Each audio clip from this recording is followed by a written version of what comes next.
Halo, selamat malam semuanya. Kembali lagi di podcast Melki Pangaribuan. Nah, kali ini suaranya suara wanita ya. Karena narasumbernya adalah pemilik dari podcast ini sendiri, yaitu Bro Melki Pangaribuan. Ringkasnya disapanya Bro Melki. Ya, podcast kali ini topiknya tentang tugas liputan di Istana Presiden. Refleksi awam sebagai jurnalis Kristiani. Ya, Bro Melki ini ternyata pernah tugas liputan di Istana Presiden. Seru kayaknya ceritanya. Baiklah, kita mulai aja ya. Wawancara ringkasnya dengan Bro Melki. Selamat malam Bro Melki. Selamat malam Monica.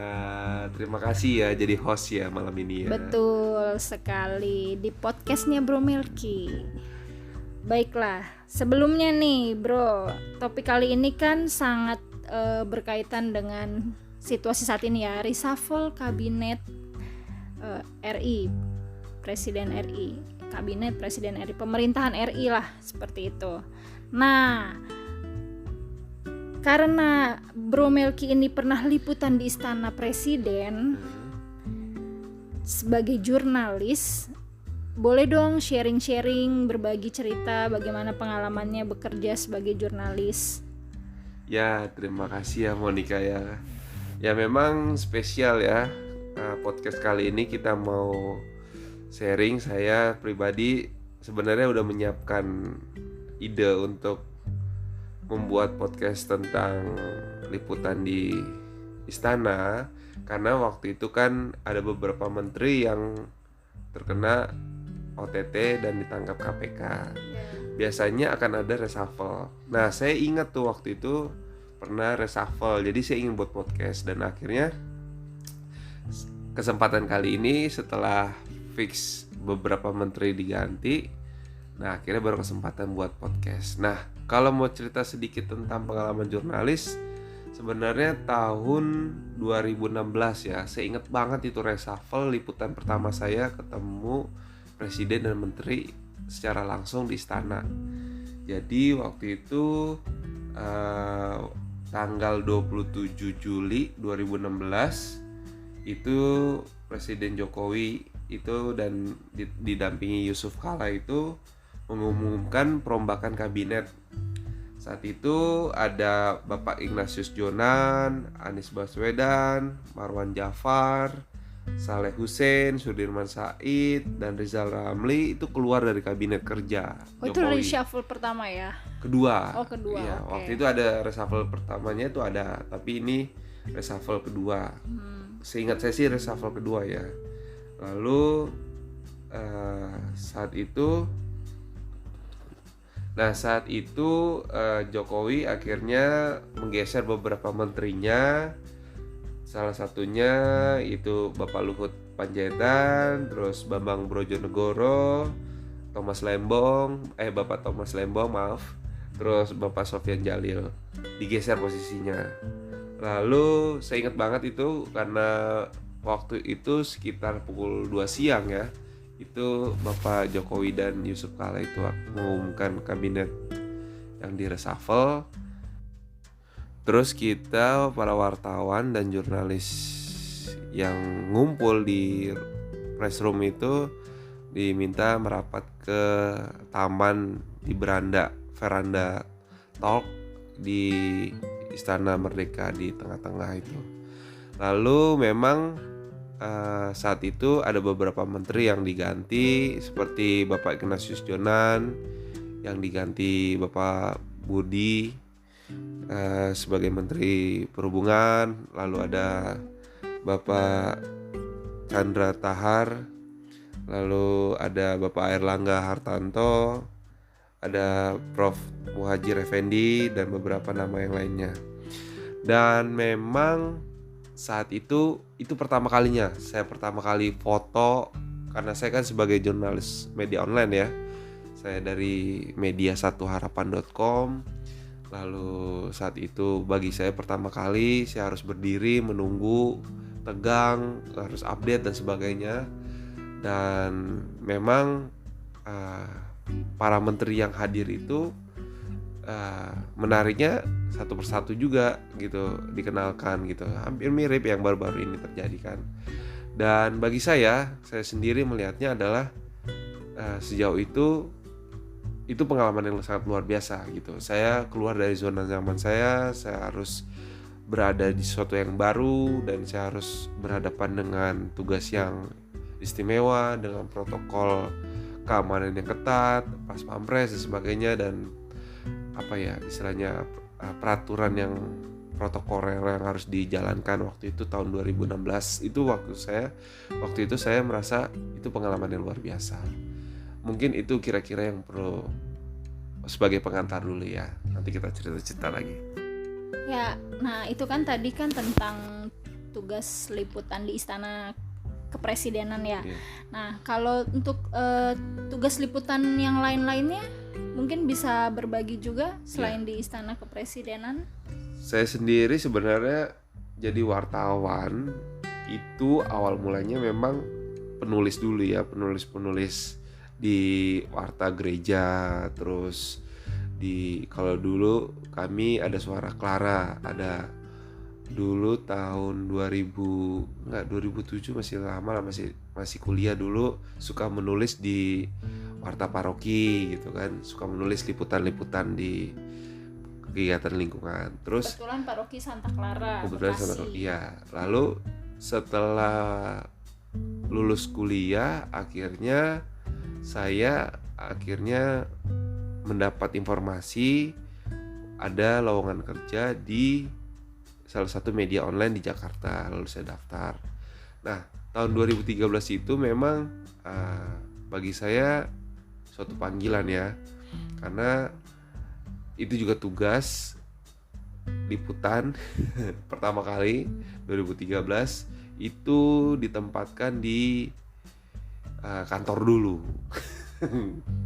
Jadi liputannya itu memang misalnya meliput atau menganalisa berita-berita dari berbagai sumber, dari mancanegara dan nasional.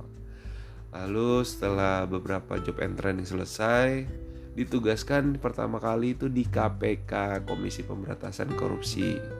Kurang lebih sekitar 3 bulan sampai 5 bulanan lah, kurang lebih. Itu ngepost di sana. Waktu itu saya ingat sekali itu ada kasus yang paling santer waktu itu SKK Migas ya, tapi saya lupa namanya.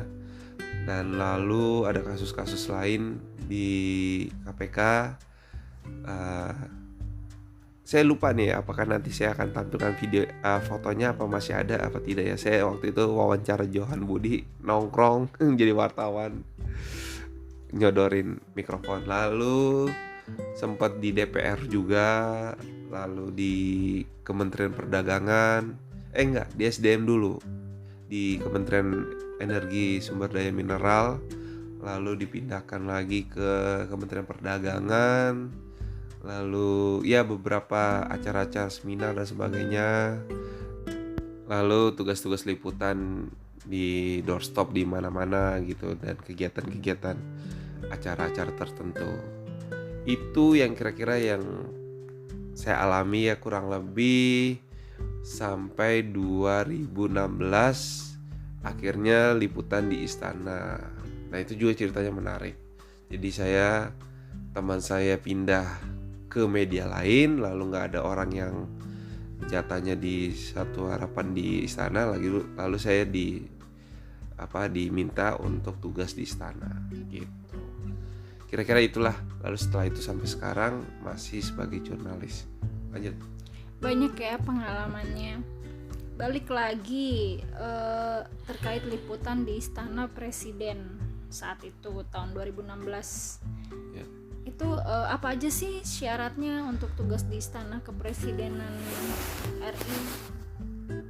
Ya, yang saya paling ingat itu syarat utamanya itu minimal tuh 4 tahun sebagai jurnalis, 4 tahun lebih ya, minimal 4 tahun. Lalu ada syarat-syaratnya lagi seperti administrasi dari surat keterangan dari pemimpin redaksi, lalu dari persyaratan lainnya yang harus dipenuhi administrasinya, terus harus membuat surat pernyataan itu, salah satunya mematuhi protokol pas pampres, lalu beberapa hal lainnya yang mungkin sekarang sudah banyak diperbarui ya, atau mungkin dilengkapi oleh Biro Pers Media di Istana Sekretariat Negara itu di BPMI itu sana. Ini syarat-syaratnya cukup banyak juga ya, cukup detail. Oke, selanjutnya nih, itu kan pasti liputan nggak mungkin lancar-lancar aja. Ada suka dukanya, ada aneh-anehnya. Coba sharing dong suka dukanya, aneh-anehnya saat liputan di istana gitu. Kalau yang paling sukanya dulu ya, atau mau dukanya dulu nih? Terserah Bapak. Kalau sukanya dulu, memang saya itu boleh tanda kutip ya, nikmatin kopi atau istilah jamuan siang ya, karena selama ada presiden di sana, jurnalis disediakan makan siang gitu. Karena kita nggak perlu ribet-ribet lagi keluar istana, keluar di screening dan sebagainya, dan kita jurnalis disiapkan ruang pers dan makanan, waktu itu catering ada. Itu salah satunya. Jadi kalau ada Bapak Presiden, itu wartawan pasti disiapkan makan siangnya dan juga snacknya. Snacknya sih maksudnya bukan snack yang dalam kue-kue gitu ya. Itu kalau kue itu paling coffee break, atau itu maksud saya snack. Jadi itu yang enaknya. Lalu yang enaknya lain, kita disediain kalau cukup mobilnya, kita ikut rombongan presiden atau rombongan jurnalis itu ya, ikut dalam rangkaian rombongan presiden. Itu ada mobil khususnya, kayak mobil sejenis mobil apa ya, model-modelnya kayak bentuk-bentuk minibus Alphard gitu, tapi bukan Alphard, tapi ada pokoknya dia dalam rangkaian rombongan presiden. Lalu suka yang lainnya ya, mungkin ini bukan kebanggaan ya, karena ini rasa syukur sebenarnya, karena meliput di sana itu kan di ring 1, jarang orang bisa masuk ring 1 tanpa identitas yang jelas. Jadi itu sukanya kita bisa ketemu menteri, bisa ketemu presiden, terus ikut pelantikan, melihat pelantikan secara langsung, terus atau acara di istana Wisma Negara, di Istana Negara. Itu salah satu suka-sukanya dan rasa syukur sebenarnya. Oke, gitu kira-kira sukanya. Ya. Lalu yang untuk dukanya belum dicerita ya Pak ya?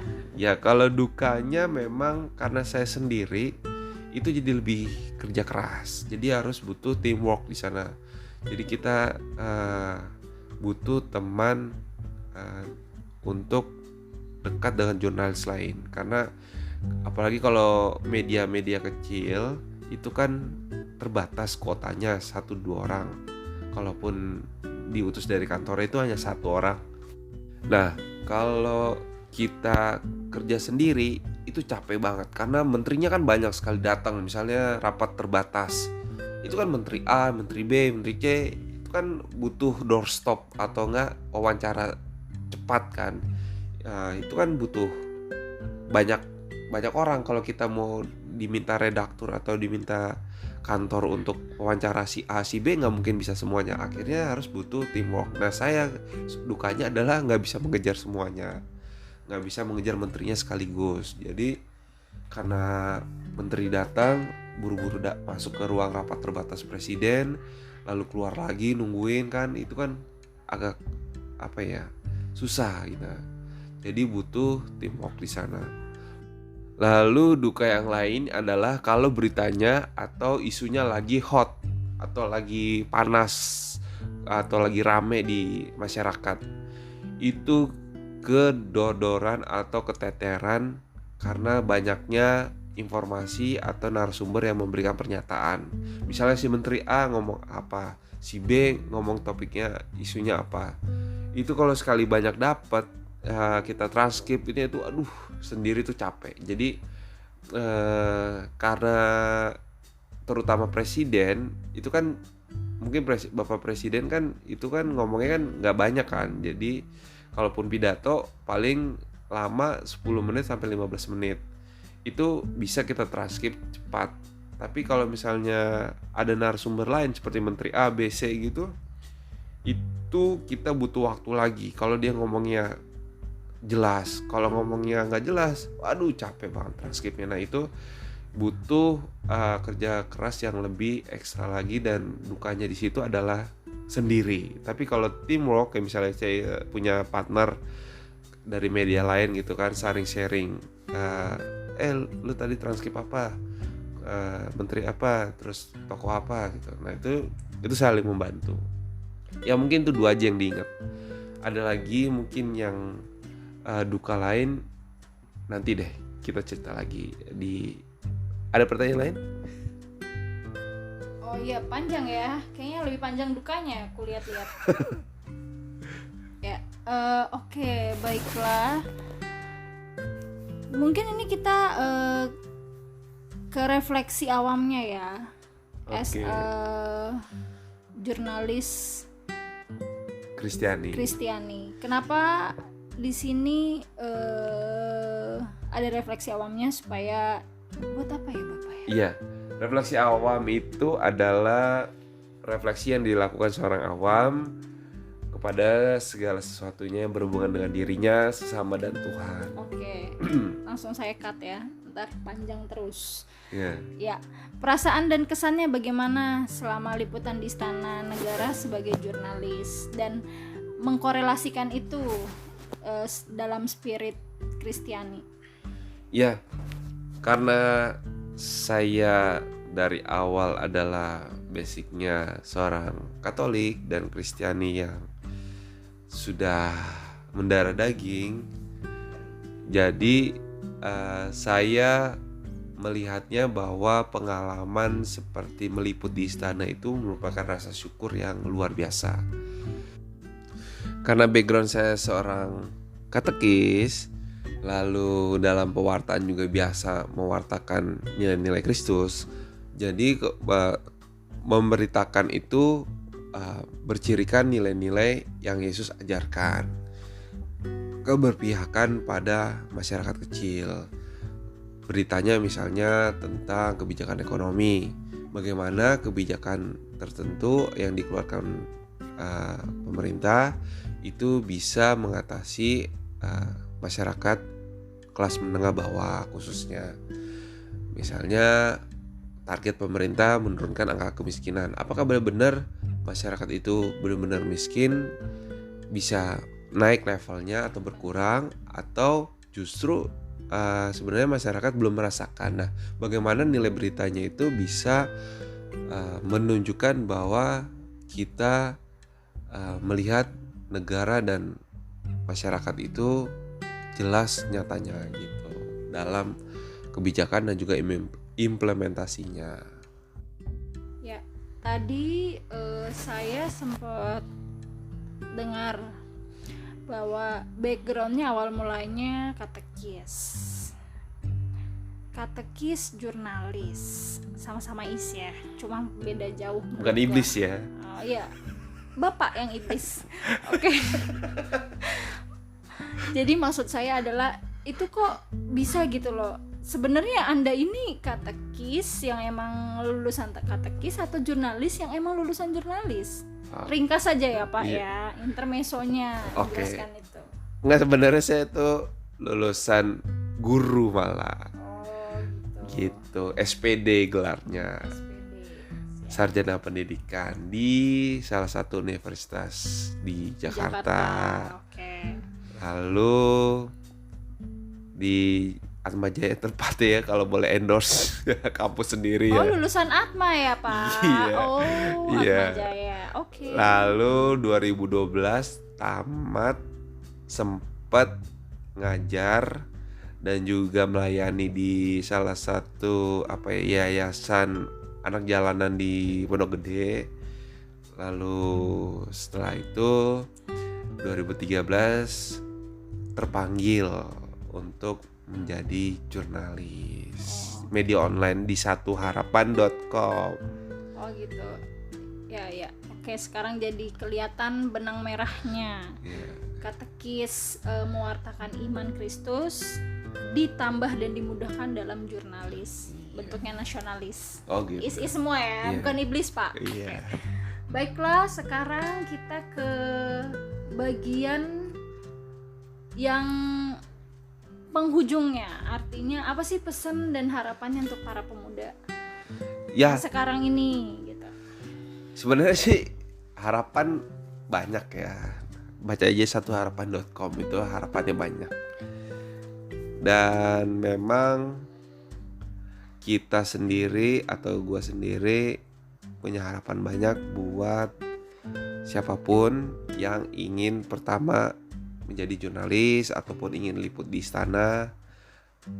Harus pertama-tama menurut gua sih punya semangat berkarya dan melayani. Karena dengan semangat berkarya dan melayani itu Tuhan membukakan jalan. Memang prosesnya sih lagi-lagi nggak mau kita ngejalanin, enak nggak enak tetap dijalanin. Tapi kalau kita mau semangat berkarya dan melayani, dan yang kedua mau belajar dan berusaha, itu memang Tuhan akan membukakan jalan semuanya. Dan memang itu tampak biasa saja ya. Tapi yang istimewanya adalah kalau gue pribadi menyertai Tuhan dalam segala hal, termasuk pekerjaan ataupun karya-karya yang dilakukan. Karena ketika ada peluang, kalau Tuhan memang memanggil kita sebagai jurnalis, ya sudah Tuhan tempatkan. Kalau menjadi guru, ya sudah jadi guru. Kalau mau jadi katekis, ya jadi katekis. Kenapa saya dulu sempat mengajar di sekolah lalu tidak lanjut di sekolah? Karena saya pribadi nih butuh podcast sendiri. Nanti ya refleksi khusus ya. Tapi intinya saya terbuka akan panggilan Tuhan untuk dalam kesempatan-kesempatan yang baru dan juga yang lebih luas. Cakupannya lebih terjangkau ke masyarakat luas. Mungkin kalau dalam kategori skup kecil saya masih kurang berkembang. Akhirnya saya diberikan kesempatan Tuhan di tempat yang lebih luas dan Tuhan ngasih jalan di situ dan saya meresponnya. Itu yang terutama sih kira-kira. Nah, itu pesan saya. Lalu yang terakhir, saya harus berpijak pada salah satu tokoh yang sangat dicintai gereja, yaitu Franciscus de Sales, Santo Pelindung bagi jurnalis. Nah, ini yang mungkin saya bisa kutip juga dari beliau, bahwa mewartakan dengan cinta dan efektif. Jadi dalam mewartakan itu dengan cinta dan juga yang tulus dan juga penuh perhatian akan karya Allah dan juga sesama. Dan yang kedua, efektif dengan baik dan juga efisien. Kira-kira seperti itu yang mau saya pesankan kepada pendengar podcast kaum muda khususnya. Oke, baiklah, pesannya cukup panjang ya Pak dan Bro Melki. Baiklah, pendengar podcast, jangan lupa untuk subscribe, like, dislike, dan share. Jangan lupa ya di subscribe. Demikian perjumpaan kita kali ini, sampai jumpa di kesempatan terima kasih berikutnya. juga untuk narasumber. Terima kasih juga buat hostnya. Terima kasih juga buat para pendengarnya. Sampai jumpa.